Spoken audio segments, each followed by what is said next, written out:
ವಿಷ್ಣು ಫ್ಯಾಮಿಲಿಗೆ ಸ್ವಾಗತ ಸುಸ್ವಾಗತ. ಜ್ಞಾನಾರ್ಜನೆ ಹಾಗೂ ಮನೋರಂಜನೆ ನಮ್ಮ ವಾಹಿನಿಯ ಮುಖ್ಯ ಉದ್ದೇಶ. ನಮ್ಮ ಚಾನೆಲ್ ಅನ್ನು ಮೊದಲನೇ ಬಾರಿಗೆ ವೀಕ್ಷಿಸುತ್ತಿದ್ದರೆ ಇಲ್ಲಿನ ಎಲ್ಲಾ ವಿಡಿಯೋಗಳನ್ನು ಲೈಕ್ ಮಾಡಿ, ಶೇರ್ ಮಾಡಿ ಹಾಗೂ ನಮ್ಮ ಚಾನೆಲ್ ಅನ್ನು ಸಬ್ಸ್ಕ್ರೈಬ್ ಮಾಡಿ.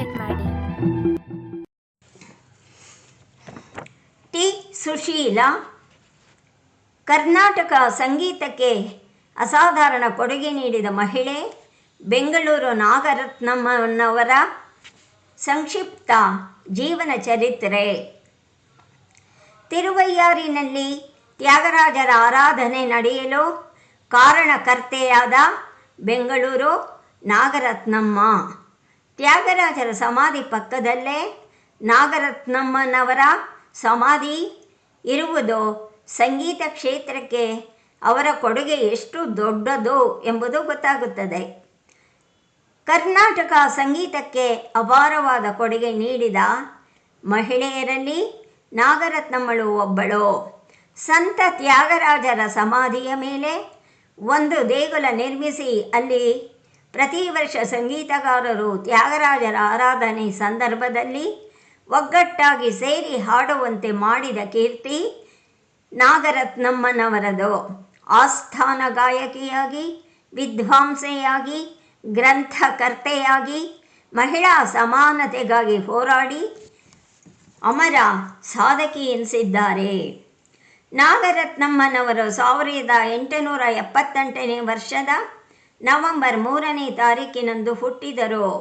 ತಂದೆ ವಕೀಲ್ ಸುಬ್ಬರಾವ್, ತಾಯಿ ಪುಟ್ಟಲಕ್ಷ್ಮಿ. ಪುಟ್ಟಲಕ್ಷ್ಮಿಯನ್ನು ಸುಬ್ಬರಾವ್ ಕೈಬಿಟ್ಟಾಗ ಆಕೆ ಮೈಸೂರು ಮಹಾರಾಜರ ಆಸ್ಥಾನದಲ್ಲಿದ್ದ ಶಾಸ್ತ್ರಿ ಎಂಬುವರ ಆಶ್ರಯ ಪಡೆದರು. ಈತ ನಾಗರತ್ನಮ್ಮನಿಗೆ ಸಂಸ್ಕೃತ ಸಂಗೀತದ ವ್ಯವಸ್ಥೆ ಮಾಡಿದರು. ಆಗ ಹುಡುಗಿಗೆ 5 ವರ್ಷ. ಶಾಸ್ತ್ರಿ ಕೂಡ ಕೈಬಿಟ್ಟಾಗ ನಾಗರತ್ನಮ್ಮ ಪಿಟೀಲು ವಾದಕರಾಗಿದ್ದ ವೆಂಕಟೇಶ ಸ್ವಾಮಿ ಎಂಬವರ ತನ್ನ ಚಿಕ್ಕಪ್ಪನ ಆಶ್ರಯಕ್ಕೆ ಬಂದಳು. ಅಲ್ಲಿ ಕನ್ನಡ, ಇಂಗ್ಲಿಷ್, ತೆಲುಗು, ಸಂಸ್ಕೃತ ಕಲಿತಳು. ಮುಂದೆ ಮುನಿಸ್ವಾಮಪ್ಪನವರಲ್ಲಿ ಸಂಗೀತ ತರಬೇತಿ ಪಡೆದಳು. ತನ್ನ 15ನೇ ವಯಸ್ಸಿನಲ್ಲಿ ಪಿಟೀಲು ವಾದಕಿಯಾಗಿ ಹಾಗೂ ನೃತ್ಯಗಾತಿಯಾಗಿ ಎಲ್ಲ ಕಡೆ ಪ್ರದರ್ಶನ ನೀಡಿದರು. ಶ್ರೇಷ್ಠ ಗಾಯಕಿಯಾಗಿದ್ದ ನಾಗರತ್ನಮ್ಮ ಕನ್ನಡ, ಸಂಸ್ಕೃತ, ತೆಲುಗು ಕೃತಿಗಳನ್ನು ಹಾಡುತ್ತಿದ್ದರು. ಜೊತೆಗೆ ಹರಿಕಥೆಯನ್ನು ಮಾಡುತ್ತಿದ್ದರು. ಅಂದಿನ ಮೈಸೂರು ರಾಜರ ಸಂಸ್ಥಾನದಲ್ಲಿ ಆಸ್ಥಾನ ವಿದುಷಿ ಗೌರವವನ್ನು ಪಡೆದಿದ್ದರು. ನಂತರ ಬೆಂಗಳೂರಿಗೆ ಬಂದು ಸಂಗೀತ, ನೃತ್ಯ ಕ್ಷೇತ್ರದಲ್ಲಿ ಪ್ರಸಿದ್ಧಿ ಪಡೆದರು. ತಿರುವಾಂಕೂರು, ಬೊಬ್ಬಿಲಿ, ವಿಜಯನಗರ ಸಂಸ್ಥಾನದಲ್ಲಿ ಇವರ ಬೇಡಿಕೆ ಹೆಚ್ಚಾಯಿತು. ಅಂದಿನಿಂದ ಬೆಂಗಳೂರು ನಾಗರತ್ನಮ್ಮನಾದರು. ನರಹರಿರವರ ಬೆಂಬಲದಿಂದ ಇವರ ಸಂಗೀತ ಕಚೇರಿ ಎಲ್ಲ ಕಡೆ ಹೆಸರುವಾಸಿಯಾಯಿತು. ಈಕೆಯ ಕನಸಿನಲ್ಲಿ ಶ್ರೀ ತ್ಯಾಗರಾಜರೇ ಬಂದು ತನ್ನ ಸ್ಮಾರಕ ನಿರ್ಮಿಸುವಂತೆ ಹೇಳಿದಂತಾಯಿತು.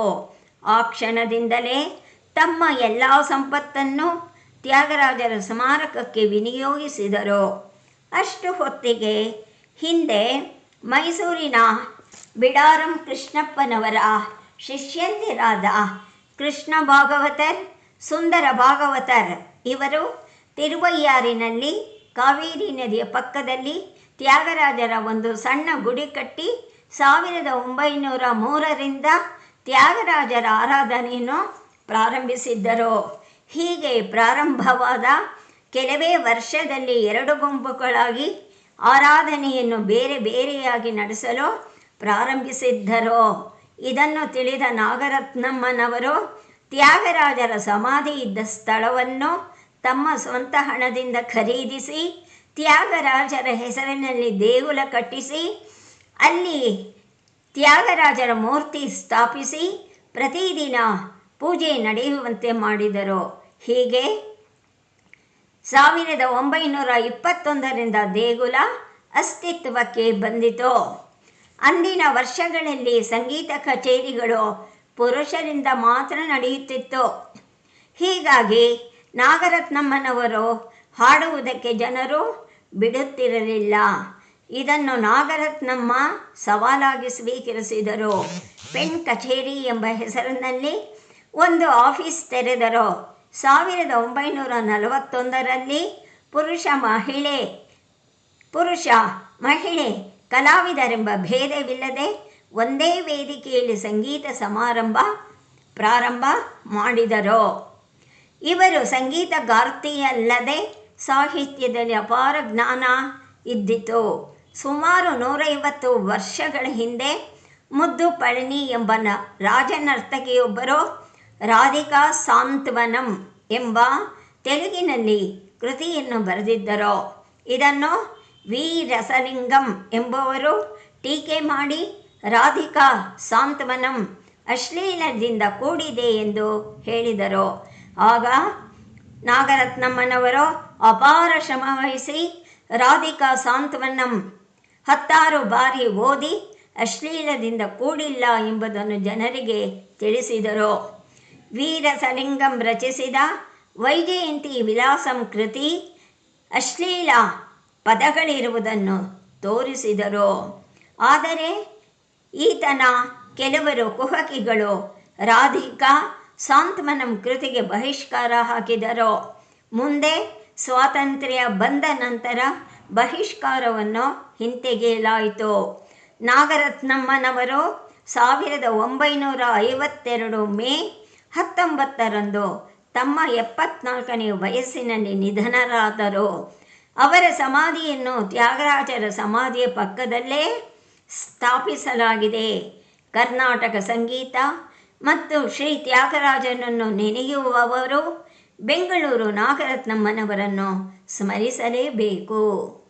ಧನ್ಯವಾದಗಳು.